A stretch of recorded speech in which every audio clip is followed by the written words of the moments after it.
Lunes 18 de mayo del 2026. La memoria incompleta. Han pasado más de 40 años desde el retorno de la democracia y, sin embargo, Argentina continúa atrapada en una memoria fragmentada, selectiva y profundamente politizada. Podemos decir que es una memoria donde ciertas víctimas merecen monumentos, indemnizaciones y capítulos enteros en los manuales escolares, mientras otras apenas sobreviven en el silencio, el olvido o la sospecha. ¿Por qué ocurre esto?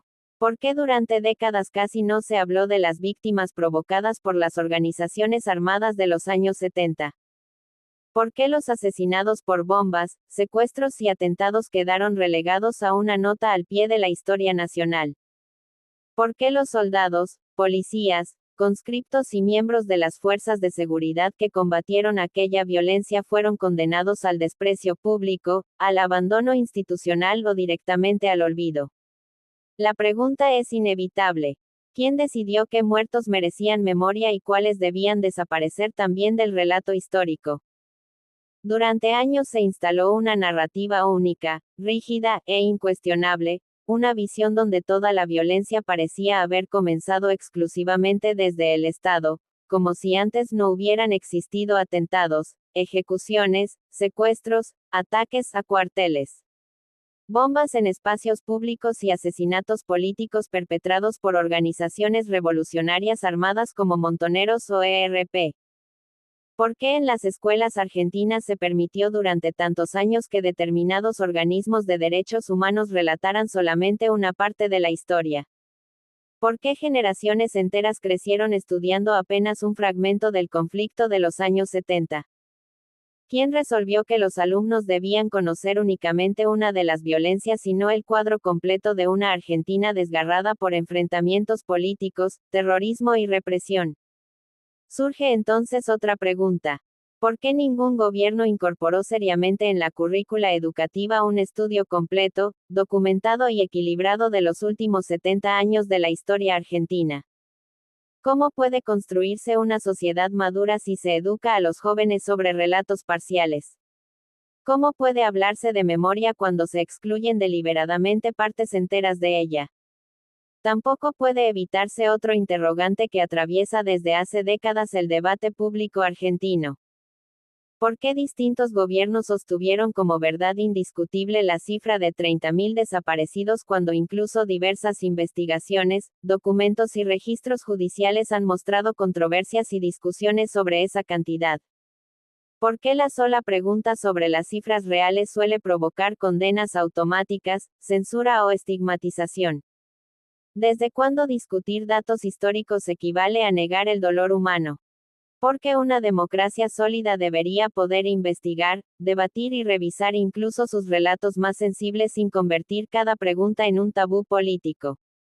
Si el objetivo verdadero era alcanzar justicia, también corresponde preguntar. ¿Los llamados juicios de lesa humanidad garantizaron plenamente el debido proceso? ¿Hubo igualdad ante la ley? ¿O existieron causas atravesadas por criterios políticos, prisiones preventivas eternas y una utilización expansiva de figuras jurídicas discutidas incluso por especialistas? Muchos argentinos observan con desconcierto cómo hombres ancianos mueren detenidos después de décadas de procesos judiciales, mientras jamás existió una revisión equivalente para los crímenes cometidos por las organizaciones armadas. Entonces aparece otra pregunta. ¿Hubo justicia o hubo venganza? En ese contexto resulta inevitable interrogar también al actual gobierno de Javier Milei. Durante la campaña electoral se prometió revisar aspectos de la narrativa histórica dominante y abrir discusiones que durante años parecían prohibidas y sin embargo, hasta ahora muchos familiares de víctimas, veteranos y detenidos por causas vinculadas a los años 70 sostienen que no ha existido ninguna política concreta de reparación, reconocimiento o revisión. ¿Por qué? ¿Por qué un gobierno que cuestionó discursivamente la visión unilateral del pasado no avanzó luego en medidas reales?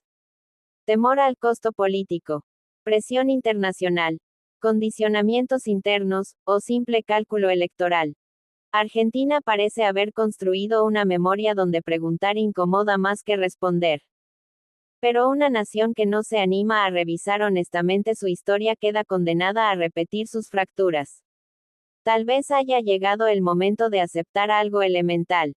Ningún país puede reconciliarse sobre silencios impuestos, relatos incompletos o verdades administradas políticamente.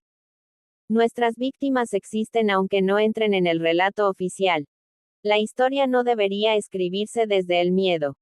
Señores, una democracia madura no teme a las preguntas, las necesita. Héctor Guillermo Sotovía. DNI. 16.940.454. Indicativo bloqueado para todas las redes sociales.